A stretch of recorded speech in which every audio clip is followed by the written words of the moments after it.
Eli tämän jännitteen säätäminen vaihto tämän terminaaliblokin tilalle tapahtuu niin, että otan täältä 3 tämmöstä 8 milli mutteria pois.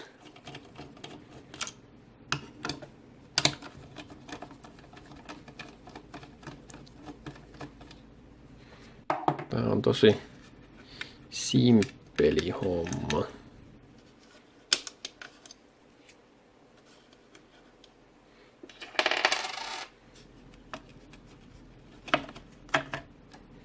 No niin.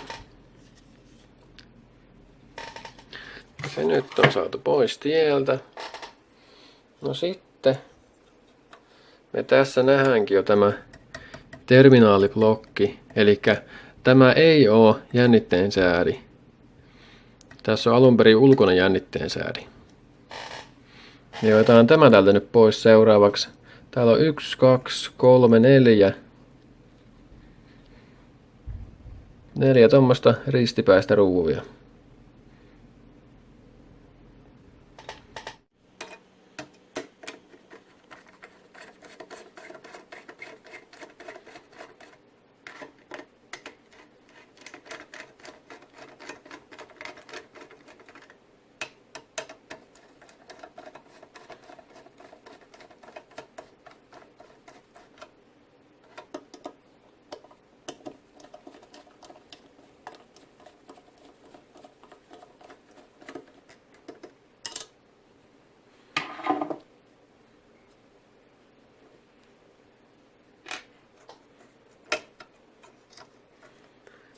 No niin.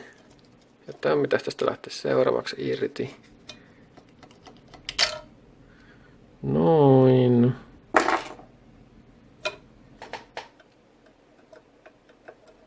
Sitten mitä sattuisi tuomaan sitten irti. Se varmaan lähtee tosta, kun vähän sen vaan taittelee, niin saadaan se siitä sitten irrotettua.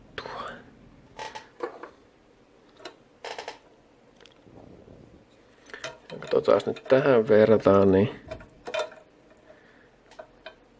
yllätys, yllätys. Tämä on justiin samanlainen, mutta tässä on jännitteitä niin sisällä.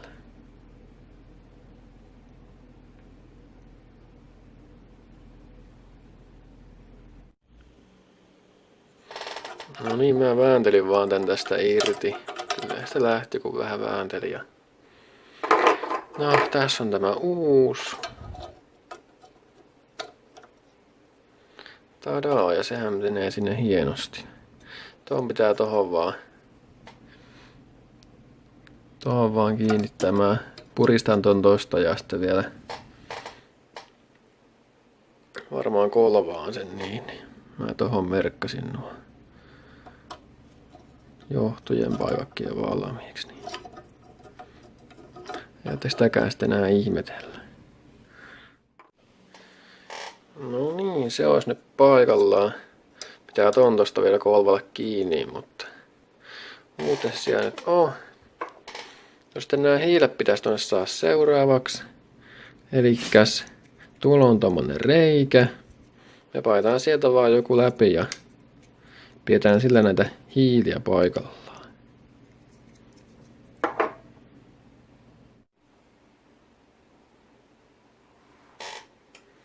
No niin, nyt se olisi siellä.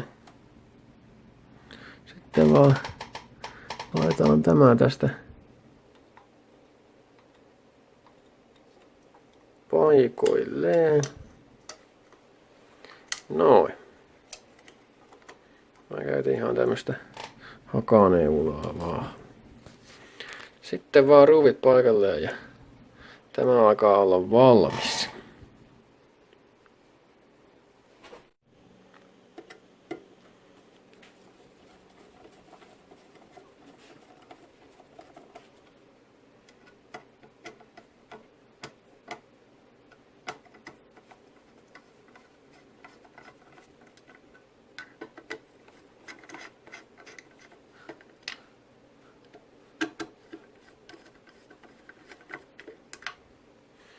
No niin. Ja sitten vaan tämä kiinni 3 mutterilla.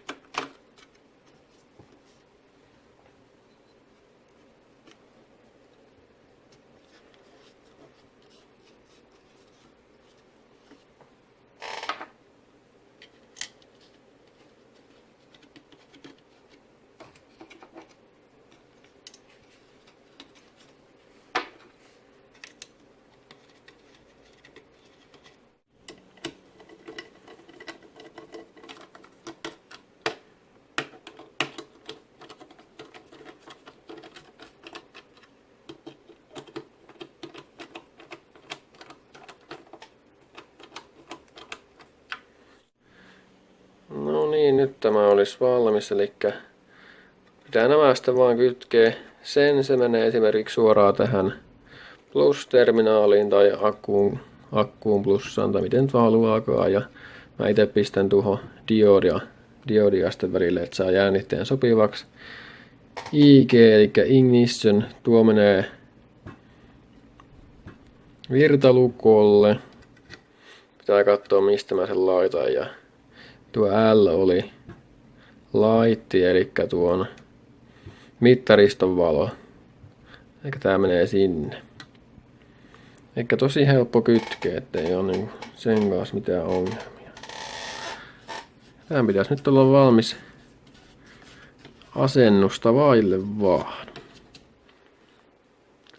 Juu, eipä tässä tän ihmeempää. Täältä tosiaan löytyy nämä kaikki tarvittavat osat täältä katalogista. Täällä löytää netistä Denso Hairbin katalog. Täällä on ihan kaikki nämä. Ihan kaikki osat, mitä tähän on saatavilla.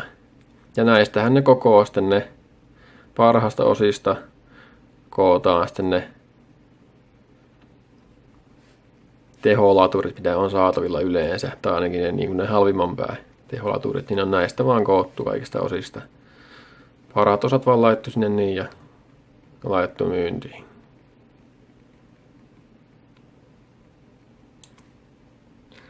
Juu, eipä tällä kertaa tämän enempää. Morjens.